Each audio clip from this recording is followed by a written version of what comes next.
ఓబద్యా 1వ అధ్యాయం 5వ వచనం చదివి వినిపించాలి. చోరులే గాని రాత్రి కన్నము వేయువారే గాని నీ మీదికి వచ్చిన ఎడల తమకు కావలసినంత మట్టుకు దోచుకొందురు కదా. ద్రాక్ష పండ్లను ఏరువారు నీ యొద్దకు వచ్చిన ఎడల పరిగె ఏరుకుని వారికి కొంత ఉండనిత్తురు కదా. నిన్ను చూడగా నీవు బొత్తిగా చెడిపోయి ఉన్నావు. నిన్ను చూడగా నీవు బొత్తిగా చెడిపోయి ఉన్నావు. హల్లెలూయా. ఈ మాట ఎవరంటున్నారంటే దేవాది దేవుడు అంటూ ఉన్నాడు. తన ప్రజలని చూస్తూ తన ప్రజల యొక్క ఆధ్యాత్మికమైన స్థితిని చూస్తూ ఆధ్యాత్మికమైన అనుభవాన్ని చూస్తూ దుఃఖముతో వేదనతో కన్నీటితో దేవాది దేవుడు అంటున్న మాట ఏంటిదంటే నిన్ను నేను చూడగా నీవు బొత్తిగా చెడిపోయి ఉన్నావు. దొంగలు వస్తారు, నీ దగ్గర దోసుకొని వెళ్ళిపోతారు. నీ పంటను దోచుకునేవారు వస్తారు, నీ డబ్బును దోచుకొని వెళ్ళిపోయేవారు వస్తారు. కారణం ఏంటిదంటే నేను నిన్ను చూడగా నీవెట్లున్నావు? బొత్తిగా చెడిపోయి ఉన్నావు. చాలా జాగ్రత్తగా వినండి బిడ్డ. నీ బొత్తిగా చెడిపోయి ఉన్నావు కాబట్టి you are fit for nothing. నీ ద్వారా ఏ పని జరగదంతే. చూడండి, ఒక క్రొత్త కార్ కొనుక్కుంటావు. ఆ క్రొత్త కార్ బట్టి ఎంతగానో సంతోషించి ఒకరోజు బయలుదేరుతావు. అకస్మాత్తుగా భయంకరమైన యాక్సిడెంట్కి గురవుతుంది. గురైపోయి ముందట ఉన్న ఆ యొక్క ఇంజన్ కానీ పూర్తిగా ఇంజన్ బాడీ అంతా నుజ్జు అయిపోయింది. ఆ నుజ్జు అయిపోయిన బండిని చూడగానే బాధ అనిపిస్తుంది. చివరికి ఆ నుజ్జు అయిపోయిన బండిని నీవు నడపటానికి సిద్ధపడ్డప్పుడు ఆ బండి నీకు సహకరించదు. చూడండి, ఆ యొక్క వాహనము యజమానునితో నన్ను వాడుకో అని వాహనము అన్నా ఈ యజమానుడు ఏమంటాడంటే నిన్ను నేను వాడుకోవటానికి నువ్వు బొత్తిగా చెప్పాలా చెడిపోయి ఉన్నావు, నుజ్జు అయిపోయింది. నేను ఏ విధంగా నిన్ను వాడుకోగలుగుతాను అని యజమానుడు అన్నట్లు ప్రియ దేవుని బిడ్డలారా, దేవుడు ఈ భూమి మీద క్రీస్తుని అంగీకరించి క్రీస్తు రక్తములో కడగబడ్డ పేదవాడిని, గొప్పవాడిని, చదువున్నవాడిని, లేనివాడిని ప్రతి ఒక్కడిని కూడా తన రాజ్య వ్యాప్తి కోసం వాడుకోవాలని ఆశ కలిగి ఉన్నాడు. హల్లెలూయా. కానీ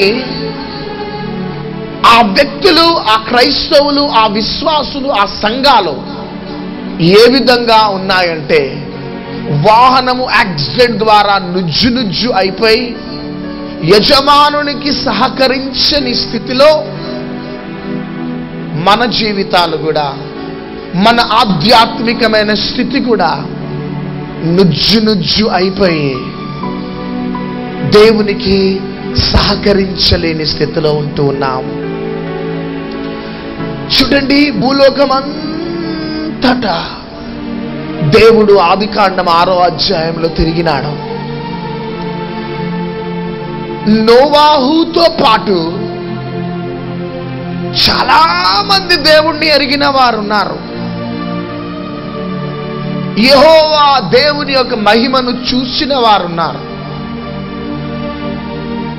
యెహోవా దేవుణ్ణి ఆరాధిస్తూ ఘనపరుస్తూ ముందుకు సాగిన అనేక ప్రజలున్నారు. కానీ దేవునికి దొరికింది ఎవరంటే నోవాహు మాత్రమే. హల్లెలూయా. ఎందుకు దేవుడికి నోవాహుయే దొరికినాడంటే మిగతా వారందరూ కూడా బొత్తిగా, గట్టిగా చెప్పండి, చెడిపోయి ఉన్నారు, నుజ్జు అయిపోయినారు. అందుని బట్టి నోవాహు అనే వెహికల్, వాహనము మాత్రమే యజమానుడైన దేవునికి అందుబాటులో ఉన్నది. కాబట్టి ప్రియ సంగమా, ప్రియ దేవుని బిడ్డలారా, దేవుడు ఒక వాహనము అనుకూలంగా ఉంటే మనుషులు మరుగుపరిచిన దేవుడు ఆ వాహనాన్ని వాడుకుంటాడు. చప్పట్లు కొట్టండి. ఎందుకు దేవుడు నిన్ను వాడుకోలేకపోతున్నాడు? ఎందుకు దేవుడు నీకు బాధ్యతలు ఇవ్వలేకపోతున్నాడు? ఎందుకు దేవుడు నిన్ను నమ్మలేకపోతున్నాడు? నీకంటే వెనకాల వస్తున్న వారు బాధ్యతలు తీసుకుంటున్నారు, యాక్టివ్గా పనిచేస్తున్నారు. నీకంటే తక్కువ దినాలలో క్రీస్తుని అంగీకరించి ప్రార్థన గుంపులో బహుబలంగా వాడబడుతున్నారు. కారణం ఏంటిదంటే ఆ వాడబడుతున్న వాహనాలు దేవునికి అనుకూలంగా ఉన్నాయి. నీకు బాధ్యత ఇవ్వాలి అని దేవుడు నిన్ను చూసినప్పుడు నీ బొత్తిగా చెడిపోయి ఉన్నావు.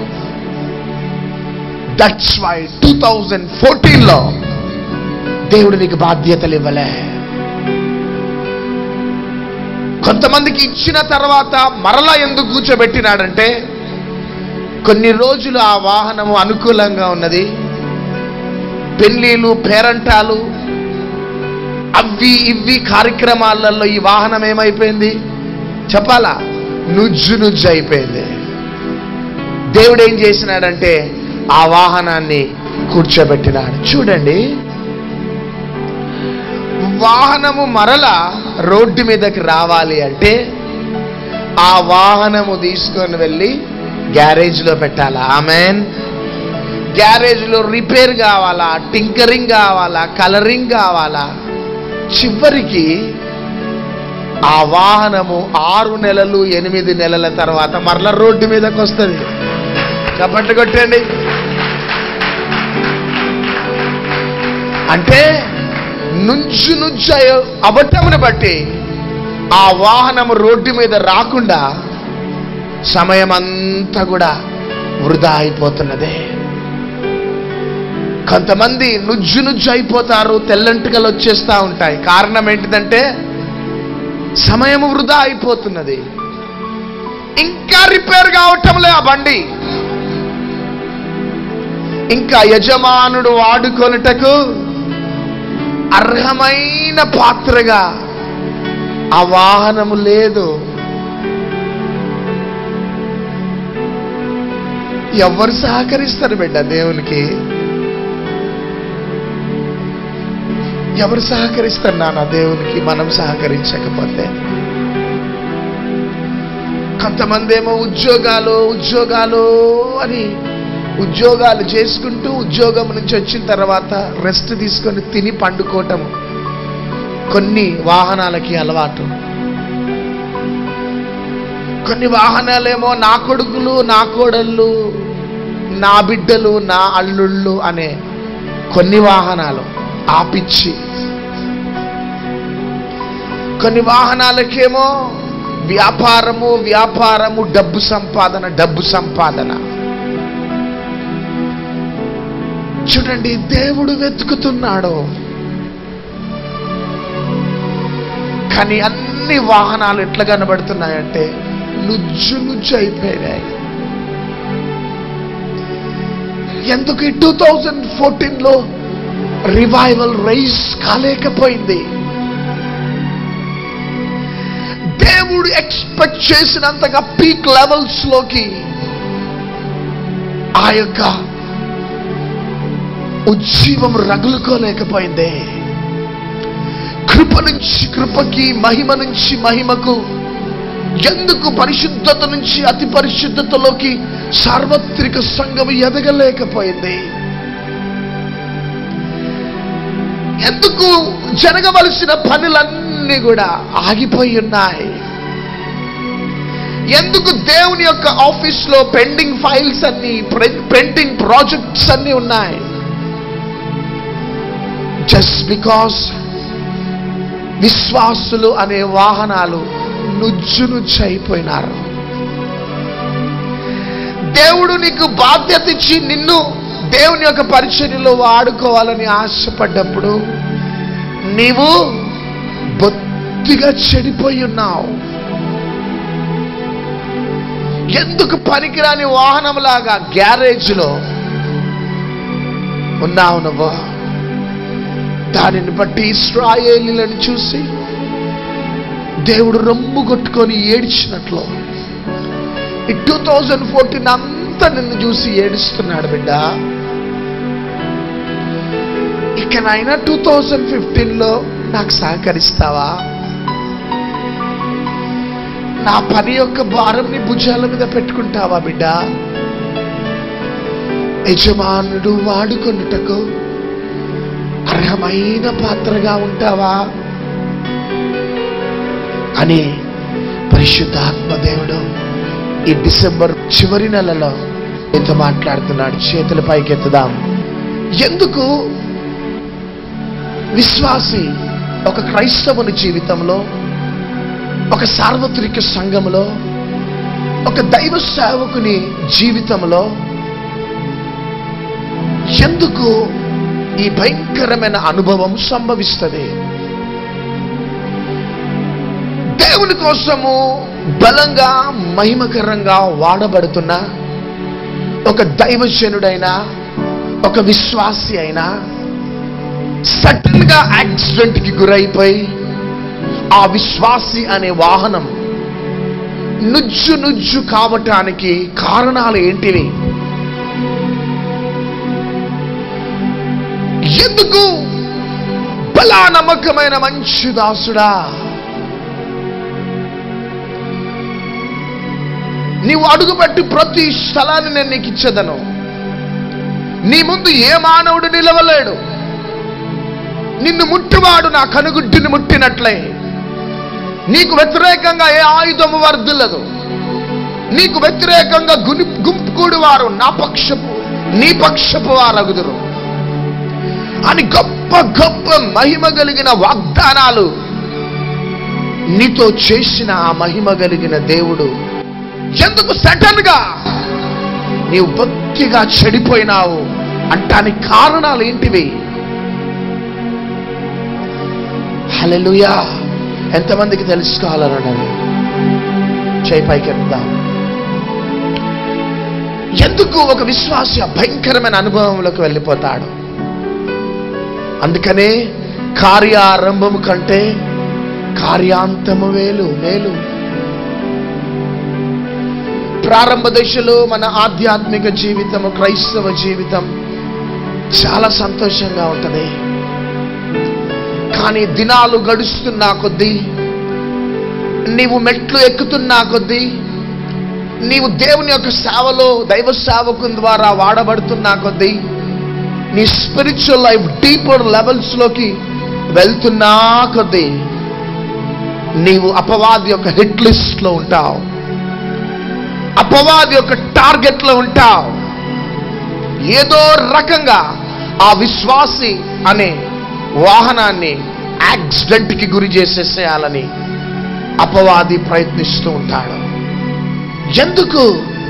గొప్ప మహిమ కలిగిన వాగ్దానాలు దేవుని దగ్గర పొందుకున్న విశ్వాసులు ఎందుకు ఈరోజు ఆధ్యాత్మిక జీవితంలో నుజ్జు అయిపోయి పడిపోయిన స్థితిలో, బొత్తిగా పాడైపోయిన స్థితిలో ఉండటానికి ఒక కారణము చదవండి.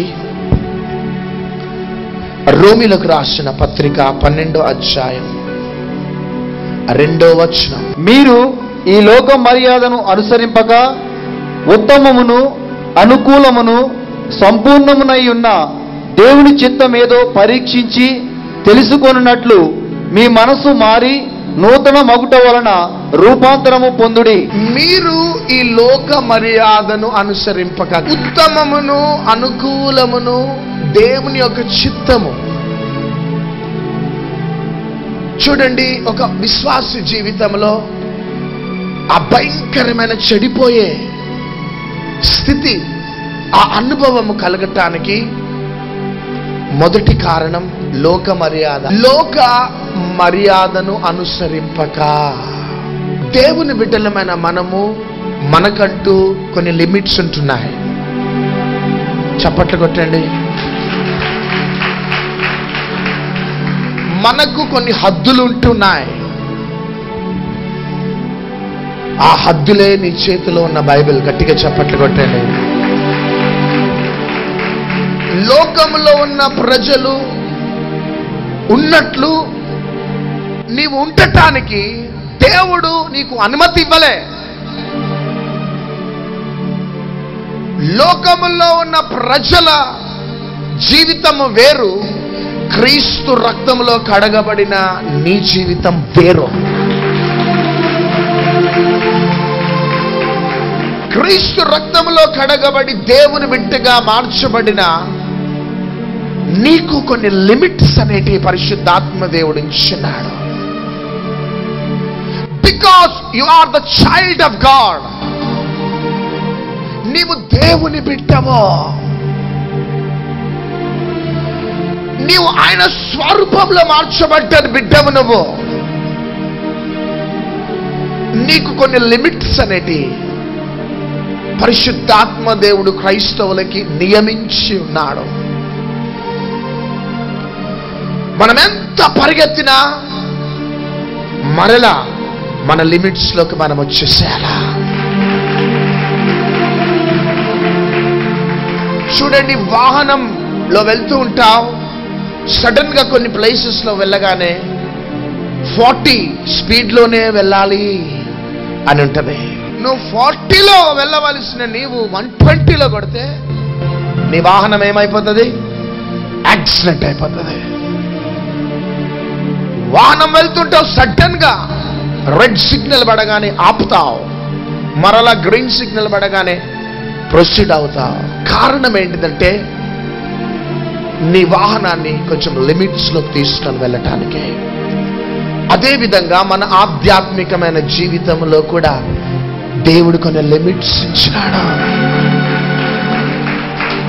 నువ్వు ఎంత లిమిట్ లోకి వెళ్తే, నీ స్పీడ్ ఎంత బ్యాలెన్స్డ్ గా ఉంటే అంతగా దేవునికి మహిమ కలుగుతుంది. కానీ నీ స్పిరిచువల్ లైఫ్ లో ఒకవేళ స్పీడ్ పెరిగినదంటే నీ వాహనం ఏమైపోతుందంటే యాక్సిడెంట్కి గురైపోతుంది. అంతే, నుజ్జు అయిపోతుంది. అందుకనే మీరు లోక మర్యాదను అనుసరింపక అంటున్నాడు పౌలు. మనం లోక మర్యాదను అనుసరింపే ప్రజలము కాదు. ఆమేన్. మనము దేవుణ్ణి సంతోషపరిచేవారం. హల్లెలూయా. అందుకనే పౌలు అంటున్నాడు, గలతీలకు రాసిన పత్రిక 1వ అధ్యాయం 10వ వచనాన్ని చదవాలి. ఇప్పుడు నేను మనుషుల దయను సంపాదించుకొన చూచుచున్నానా? మనుషుల దయను సంపాదించుకొన చూచుచున్నానా? దేవుని దయను సంపాదించుకొన చూచుచున్నానా? దేవుని దయను సంపాదించుకొన చూచుచున్నానా? నేను మనుషులను సంతోషపెట్టగోరుచున్నానా? నేను ఇప్పటికి మనుషులను సంతోషపెట్టువాడనైతే క్రీస్తు దాసులను కాకపోవుదును. హల్లెలూయా. నేను మనుషులను సంతోషపరిస్తే నేను దేవుణ్ణి సంతోషపరచలేను. నేను సంతోషపరిస్తే దేవుణ్ణైనా సంతోషపరచాలా, మనుషులనైనా సంతోషపరచాలా? మనం దేవుణ్ణి సంతోషపరిచే ప్రజలమైతే మనల్ని బట్టి మనుషులు సంతోషించరు. మనుషులకి మనం జోకర్ల లాగా ఉంటాం, బఫూన్స్ లాగా ఉంటాం. కానీ మనుషులను సంతోషపరిస్తే మనం దేవుణ్ణి సంతోషపరచలేం. అందుకని పౌలు ఏమంటున్నాడంటే, మీరు లోక మర్యాదను అనుసరింపక.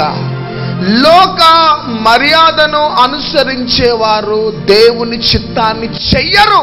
దేవునికి భయపడేవారు మనుషులకి భయపడరు. ఆమేన్. మనుషులకి భయపడేవారు దేవునికి భయపడరు. ఎందుకు దేవుడు నిన్ను చూడగా నీవు బొత్తిగా చెడిపోయి ఉన్నావంటానికి కారణం ఏంటంటే, మొదటి కాస్ లోక మర్యాద. మనము లోక మర్యాదను అనుసరిస్తే దైవ చిత్తము చెయ్యలేం బిడ్డ. నీవు మనుషులను సంతోషపరుస్తూ వెళ్ళిపోయిక మన దేవుడు అని రాకు. ఒకవేళ దేవుణ్ణి సంతోషపరచాలనుకుంటే మనుషులందరూ నీకు దూరం అయిపోతారు, ఒంటరి వాడవైపోతావు. నీ ఒంటరితనంలో నీతో ఉండేది ఎవరంటే యేసయ్య మాత్రమే.